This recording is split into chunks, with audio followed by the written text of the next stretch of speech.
Buenas noches, compañeros, Dios les bendiga. Hoy me corresponde hablar sobre la interpretación de las epístolas. Las cartas de la época del Nuevo Testamento tenían una forma literaria propia, distinta de la forma que suelen tener las que se escriben actualmente. Se comenzaban con un saludo en el cual se mencionaba en primer lugar al autor, luego al destinatario o receptor de la carta, y enseguida se añadía el saludo propiamente dicho, expresado a veces como deseo. Después del saludo venía generalmente una acción de gracias a Dios. También en el Nuevo Testamento se encuentra a frecuencia esta acción de gracia, pero casi siempre con un profundo contenido. Seguía luego lo que suele llamarse el cuerpo de la carta. Se trataban los asuntos principales en la forma que el autor consideraba conveniente, según las necesidades del caso. Las cartas se cerraban con una despedida. En ellas solían incluirse tanto los saludos a personas conocidas del autor, que vivían en el mismo lugar del destinatario, como los saludos de las personas que estaban con el autor. Ninguna de las cartas del Nuevo Testamento pueden considerarse en sentido riguroso como carta privada o puramente personal. La más personal de todas es la carta de Pablo a Filemón. Sin embargo, también se incluye en ellas a otras personas. Entonces, leer las epístolas es como escuchar a una persona hablar por teléfono. Si usted hace un esfuerzo, podrá suponer lo que dijo la otra persona al otro lado de la línea.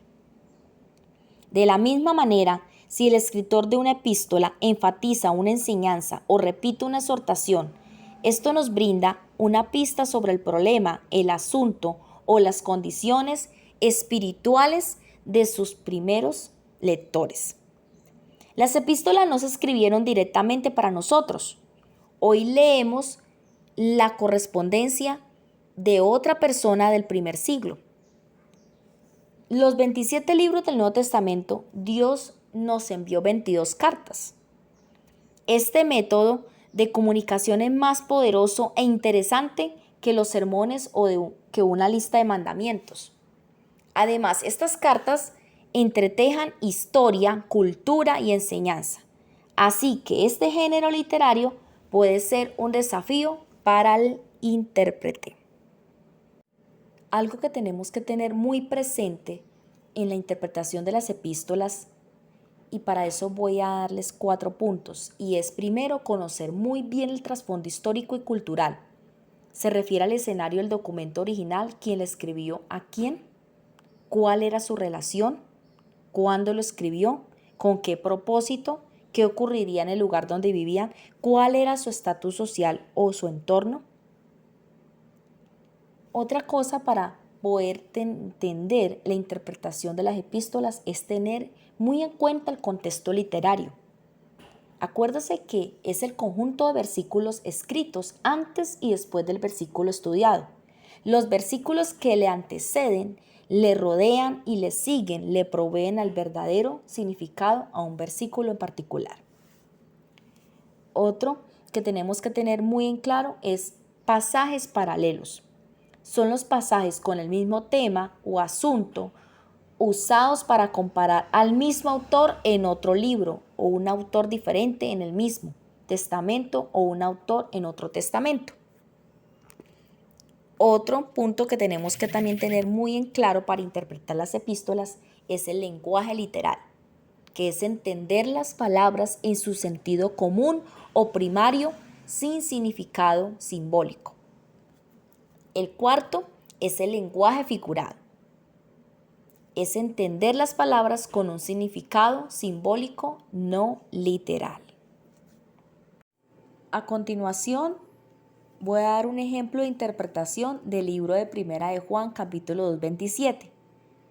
Pero la unción que vosotros recibisteis de él permanece en vosotros, y no tenéis necesidad de que nadie os enseñe, así como la unción misma os enseña todas las cosas y es verdadera y no es mentira, según ella os ha enseñado.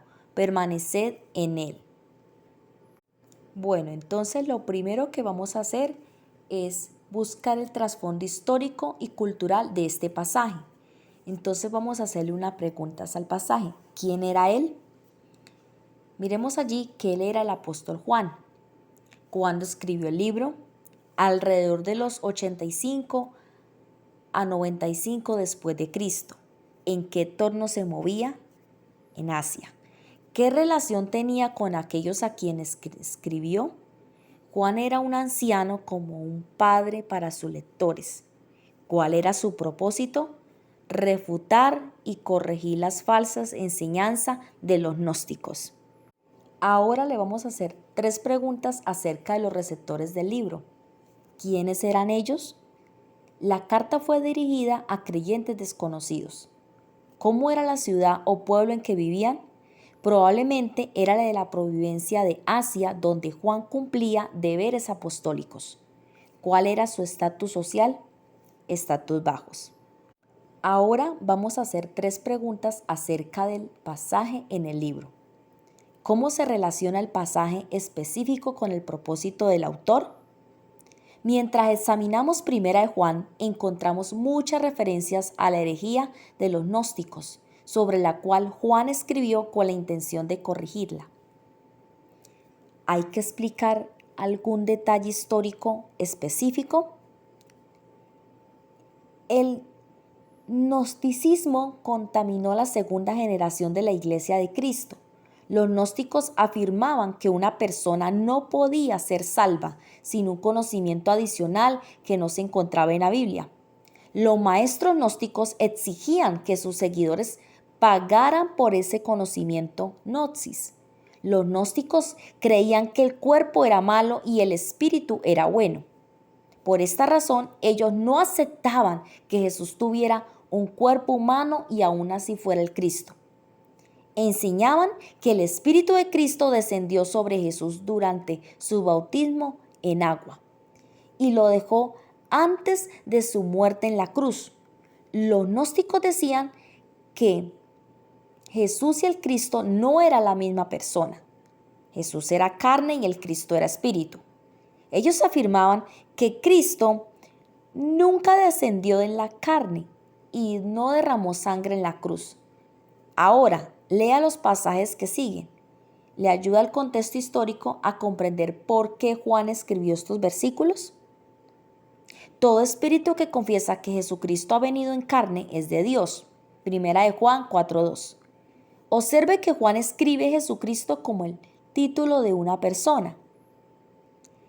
Este es Jesucristo que vino mediante agua y sangre, no mediante agua solamente, sino mediante agua y sangre. Primera de Juan 5:6. Observe que Juan une Jesús y Cristo y menciona el agua del bautismo y la sangre de la cruz. Los maestros gnósticos rechazaban el verdadero evangelio. Primera de Juan 2:27. Enfatiza que los creyentes no necesitan maestros como los gnósticos. Ya tenemos la verdad acerca de Cristo y la unción del Espíritu nos guía a toda verdad. Sería necio pagarles a los maestros gnósticos por sus falsas doctrinas. Entonces ahora vamos a hacer la siguiente pregunta. ¿Hay que explicar algunos detalles culturales específicos? Ninguno. Bueno, ahora en este segundo punto vamos a encontrar pasajes paralelos. Para esclarecer, Primera de Juan 2:27. Es útil recordar los pasajes paralelos de Pablo, un autor diferente en el mismo testamento. Dice allí en Efesios 4:11, después de que Jesús resucitó, les concedió a algunos ser pastores y maestros. En 2 Timoteo 2:2 dice, Pablo exhorta a Timoteo a enseñar a otros para que también puedan enseñar. Entonces, en conclusión, los maestros piadosos son un regalo de Dios y son vitales para la congregación. Como en 1 de Juan 2:27, no quiere decir que no necesitemos ningún maestro. Significa que no necesitamos a los falsos maestros como los gnósticos. Ahora, en ese tercer punto vamos a discernir entre el lenguaje literal y figurado. ¿Tiene sentido darle un significado literal a su pasaje? ¿El contexto explica el significado de su texto? ¿Existe alguna figura retórica que explicar? El contexto histórico explica el significado de Primera de Juan 2:27. El lenguaje literal del pasaje tiene sentido, no hay ninguna figura retórica que explicar en Primera de Juan 2:27. Entonces, ya aprendimos un poco y vemos aquí un ejemplo de este pasaje. Vemos aquí un ejemplo de interpretación aquí de Primera de Juan 2:27. Entonces, como conclusión, como lo decía hace un momento, nos enseña allí es que no quiere decir que no necesitemos ningún maestro. Significa que no necesitamos a los falsos maestros como los gnósticos. Entonces, allí lo que nos está hablando y hablaba allí en este pasaje es que no se necesitaba de ir allí a consultar a esos falsos maestros. Entonces, tener muy en cuenta que para estudiar las epístolas tenemos que buscar mucho el trasfondo histórico, cultural, qué es lo que enseñaba allí, qué es lo que pasaba allí en ese entonces. Entonces, como estudiantes y como predicadores de la palabra, es muy importante hacer un buen estudio, una buena exégesis y sobre todo, tener muy en cuenta, tener una buena exégesis, tener en claro y del contexto. Entonces, tener muy, muy en claro eso. Dios les bendiga, muchas gracias.